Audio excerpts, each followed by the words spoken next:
নমস্কার বন্ধুরা, চিন্তামণি ষোলোআলা বাঙালিতে সবাইকে স্বাগত জানিয়ে নতুন একটা ভিডিও নিয়ে চলে এসেছি। আজকে আমি তোমাদের একদম নিরামিষ একটা কেক তৈরি করে দেখাবো। ডিম ছাড়া কিন্তু এই কেকটা তৈরি করব। আর সামনে 25শে ডিসেম্বর বড়দিন আসছে, সবাই কিন্তু আমরা কেক খেতে ভালোবাসি। সেদিন যদি এই কেকটা তোমরা তৈরি করে খেতে চাও তাহলে কিন্তু অবশ্যই খেতে পারো। আর একদম ঘরোয়া জিনিস দিয়ে কিন্তু সহজে এই কেকটা তৈরি করে নিতে পারবে, সবাই কিন্তু পছন্দ করবে। চলো রেসিপিটা দেখে নিই। একটা বাটি নিয়ে নিয়েছি, বাটির মধ্যে দিয়ে দিচ্ছি 1.5 কাপ ময়দা। আপনারা কিন্তু ময়দাটা কম বেশি করেও নিতে পারেন। দিয়ে দিচ্ছি ওই কাপেরই 1 কাপ গুঁড়ো করা চিনি। আমি কিন্তু এইখানে চিনিটাকে মিক্সার মেশিনে গুঁড়ো করে নিয়েছি, আপনারা কিন্তু শিলপাটায় গুঁড়ো করে নিতে পারবেন। এবার সবগুলো দিয়ে একটুখানি ভালো করে মিলিয়ে নিলাম। সব কিছু ভালো করে মিলিয়ে নিয়ে এবার এর মধ্যে দিয়ে দিচ্ছি 2 টেবিল চামচ গুঁড়ো দুধ। এখানে 2 টেবিল চামচ গুঁড়ো দুধ ব্যবহার করলাম। আপনারা কিন্তু চাইলে দিতেও পারেন, নাও দিতে পারেন। কেকের বেশি টেস্ট হওয়ার জন্য কিন্তু গুঁড়ো দুধটা দিয়ে দিলাম, আপনারা নাও দিতে পারেন। দুধটা দিয়েও ভালো করে এবার ভালো করে কিন্তু মিলিয়ে নিচ্ছি।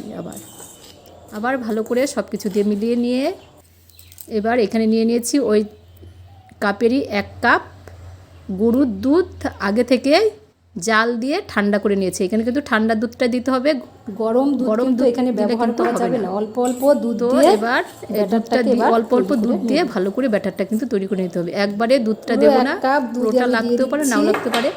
তো 1 কাপ দুধ কিন্তু লেগে গেছে। এবার পুরোটা দুধ দিয়ে দিয়ে ভালো করে এবার আমি ফেটিয়ে নেব।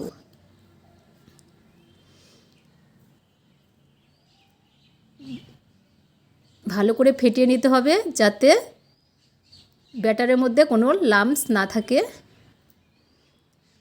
3 থেকে 4 মিনিট ভালো করে এরকম করে ফেটিয়ে নিলাম। ভালো করে ফেটিয়ে নেওয়ার পর এখানে না হলে কিন্তু দিচ্ছি খাওয়ার সোডা। খাওয়ার সোডা কিন্তু পরেই দিচ্ছি, কারণ এর মধ্যে আমি ডিম কিংবা এনো ব্যবহার করিনি, তার জন্য কিন্তু খাওয়ার সোডাটা পরে আমি ব্যবহার করছি।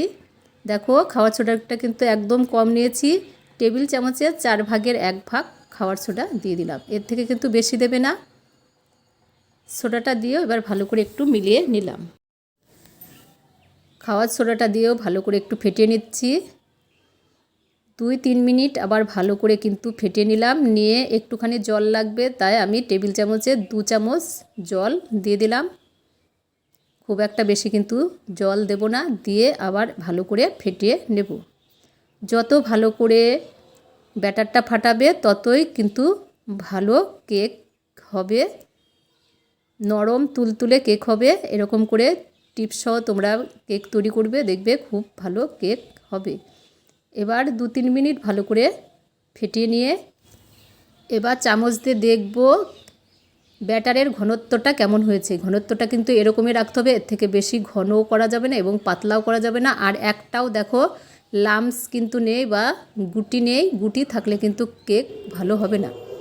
এবার লাস্টে এর মধ্যে দিয়ে দিলাম টেবিল চামচের 1 চামচ বেকিং পাউডার। এটা কিন্তু বেকিং পাউডার দিলাম, দিয়ে বেকিং পাউডারের উপর দিয়ে দিচ্ছি টেবিল চামচের 1 চামচ জল।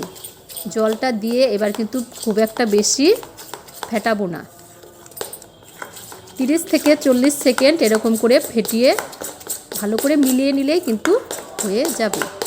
লাস্টে বেকিং পাউডারটা দিয়ে দিলাম, কেকটা কিন্তু ভালো নরম হওয়ার জন্য থেকে বেকিং পাউডারটা লাস্টের দিকে দেবে, তাহলে কিন্তু কেকটা খুব ভালো হবে। এবার আমি কেকের ব্যাটারটাকে 2 ভাগে ভাগ করে নিচ্ছি। হাফ হাফ করে 2 ভাগে ভাগ করে নিলাম। 1 ভাগ ব্যাটারের মধ্যে এবার দিয়ে দেব কোকো পাউডার। টেবিল চামচের 1.5 চামচ দিয়ে দিলাম কোকো পাউডার। কোকো পাউডারটা দিয়ে এবার ভালো করে কিন্তু মিলিয়ে নেব। আমি এখানে কেকটাকে ডিজাইন করব বলে কিন্তু কোকো পাউডারটা দিয়ে দিচ্ছি, আর কেকটা আলাদা আলাদা করে আমি ব্যাটারটাকে ভাগ করে নিয়েছি।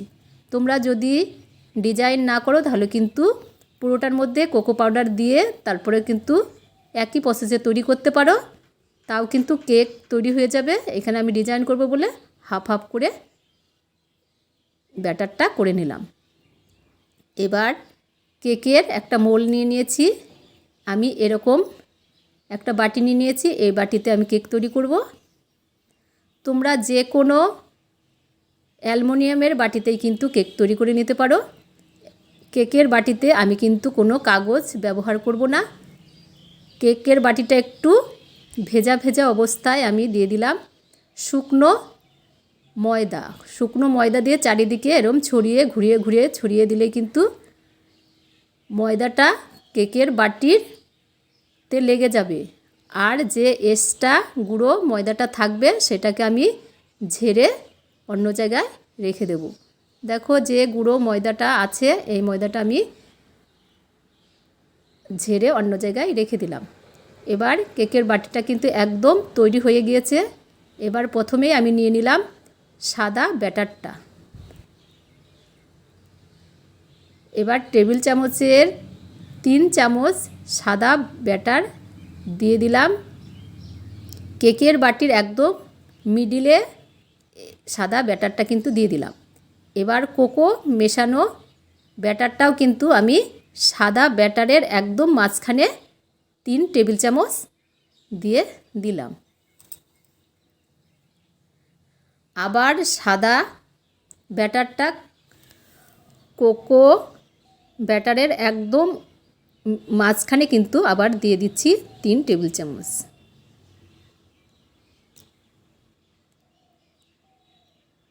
এটা কিন্তু এমনি ছড়িয়ে দিতে হবে না, শুধু মাঝখানে এরকম করে দিয়ে দিলেই হয়ে যাবে। আবার সাদা ব্যাটারের উপরে কোকো মেশানো ব্যাটারটাও দিয়ে দেবো 3 টেবিল চামচ। মাঝখানে এরকম করে দিলেই কিন্তু হয়ে যাবে। পুরোটো ব্যাটার আমি একই রকমভাবে এর মধ্যে দিয়ে দেব। একবার সাদা ব্যাটার একবার কোকো মেশানো ব্যাটার, এরকমভাবে কিন্তু পুরোটা ব্যাটারই একইভাবে আমি এর মধ্যে দিয়ে দিলাম। লাভ আকৃতি হয়ে গেছে। এবার এরকম একটা স্টিক নিয়েছি, নিয়ে এরকম টেনে দেব। আপনারা শুধু এরকমও রাখতে পারেন, আমি একটু এরকম ডিজাইন করে দিচ্ছি। দেখুন কতটা সুন্দর ডিজাইন হয়েছে। এটা তৈরি হলে কিন্তু খুব সুন্দর ডিজাইন দেখা যায়। তারপরে একটুখানি ঝাঁকিয়ে নিয়ে ভেতরের বাতাসটা বের করে দিলাম। এবার গ্যাস ওভেনে বসিয়ে দিয়েছি একটা কড়াই। কড়াইতে কিন্তু আমি বালি বা লবণ দেব না। কড়ার উপরে একটা স্ট্যান্ড দিয়েই কিন্তু কেকের বাটিটা বসিয়ে দিলাম। দিয়ে এবার ঢেকে রেখে দেব আমি 30 মিনিট। অবশ্যই কিন্তু প্রথম দিকে 1 মিনিট হাই ফ্লেমে জাল করব, তারপরে 30 মিনিট আমি কিন্তু মিডিয়াম ফ্লেমে এটাকে জাল করে নেব। এবার 30 মিনিট পরে ফিরে আসছি। হাতে দেখে বোঝাই যাচ্ছে হয়ে গিয়েছে। দেখো পঞ্চ হয়ে গিয়েছে কিন্তু একদম। তাও একটা স্টিক দিয়ে দেখে নিচ্ছি। দেখো স্টিকের মধ্যে কিন্তু একটু লেগে নেই, তার মানে এটা কিন্তু হয়ে গিয়েছে। এবার কড়ার থেকে নামিয়ে আমি অন্য একটা জায়গায় নিয়ে আসলাম। এবার সার্ভ করে তোমাদের দেখাবো। দেখো কতটা সুন্দর হয়েছে দেখতে। এবার একটা চাকু দিয়ে সাইডগুলোকে একটু ছাড়িয়ে নেব। আমার ভিডিওগুলো যদি ভালো লাগে অবশ্যই লাইক করবে, বেশি বেশি করে শেয়ার করবে। আর যে বন্ধুরা এখনও পর্যন্ত আমার চ্যানেলটিকে সাবস্ক্রাইব করোনি তাদের কাছে অনুরোধ রাখবো আমার চ্যানেলটিকে সাবস্ক্রাইব করার জন্য। আর আমার ভিডিওগুলো যদি ভালো লাগে লাইক শেয়ার এবং কমেন্ট করবে। এবার তোমাদের সার্ভ করে দেখিয়ে দিচ্ছি। দেখো নিচের দিকটাও কিন্তু একটু পুড়েও যায়নি, কতটা সুন্দর হয়েছে আর এতটা সুন্দর পঞ্চি হয়েছে। বাচ্চা বড় সবাই কিন্তু খেতে পছন্দ করে। আর এরকম টিপস করে দেখবে একদম পারফেক্ট হবে। মিষ্টি ও কিন্তু একদম পারফেক্ট মিষ্টি হবে। তারপরে এবার তোমাদের আমি একটা কেটেও দেখিয়ে দিচ্ছি। বাচ্চা বড় সবাই খেতে কিন্তু পছন্দ করবে। আর আমার ভিডিওগুলো যদি ভালো লাগে অবশ্যই লাইক করবে, বেশি বেশি করে শেয়ার করবে।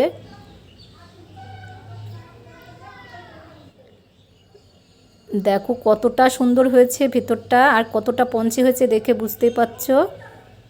আমার নতুন নতুন ভিডিওর আপডেট পাওয়ার জন্য পাশে থাকা বেল আইকন বোতামটি অবশ্যই ক্লিক করে রাখবে। সবাইকে অনেক অনেক ধন্যবাদ দিয়ে আজকের মতো ভিডিওটা এখানে শেষ করলাম। সবাইকে অনেক অনেক ধন্যবাদ। আবার দেখা হবে পরের ভিডিওর সঙ্গে।